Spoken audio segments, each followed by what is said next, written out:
করতে পারেন। কিভাবে আমল করবেন আমি বলে দিব, তবে কি কি উপকার পাবেন সেটা আমি বলে দিচ্ছি। নাম্বার 1, 1 নাম্বার হচ্ছে এই আমলটা করার মাধ্যমে আল্লাহ তাআলা আপনার ঘরের সকল অভাব দূর করে দিবেন। দ্বিতীয় নাম্বার হচ্ছে আল্লাহ পাক রব্বুল আলামিন আপনার ঘরের ভিতরে বরকত দান করবেন।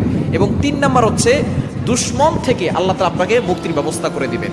এবং 4 নাম্বার হচ্ছে আপনার জানমাল নিরাপত্তার ব্যবস্থা করবেন আল্লাহ তাআলা। এবং 5 নাম্বার হচ্ছে হাউজে কাউসারের পানি আল্লাহ তাআলা আপনাকে দান করবেন। কেননা এই সূরা কাউসারের ভিতরে ইন্না আতাইনাকাল কাউসার, হাউজে কাউসারের ব্যাপারে আল্লাহ পাক রব্বুল আলামিন বলে দিয়েছেন যে এটা নবী সাল্লাল্লাহু আলাইহি ওয়াসাল্লামকে আল্লাহ তাআলা হাদিয়া দিয়েছেন হাউজে কাউসার। একমাত্র আমাদের নবীজি সাল্লাল্লাহু আলাইহি ওয়াসাল্লাম তার উম্মতদেরকে হাউজে কাউসারের পানি পান করাবেন।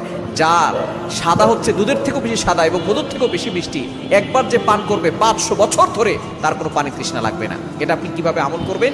এই আমলটা হচ্ছে আপনি প্রথমে ওযু করে আপনি 3 বার দুরূদ শরীফ পড়বেন। এরপরে হচ্ছে আপনি সূরা কাউসার 11 বার পড়বেন। শেষে আবার 3 বার দুরূদ শরীফ পড়বেন, পরে আপনি পানিতে ফু দিয়ে ওই পানিটা খাবেন।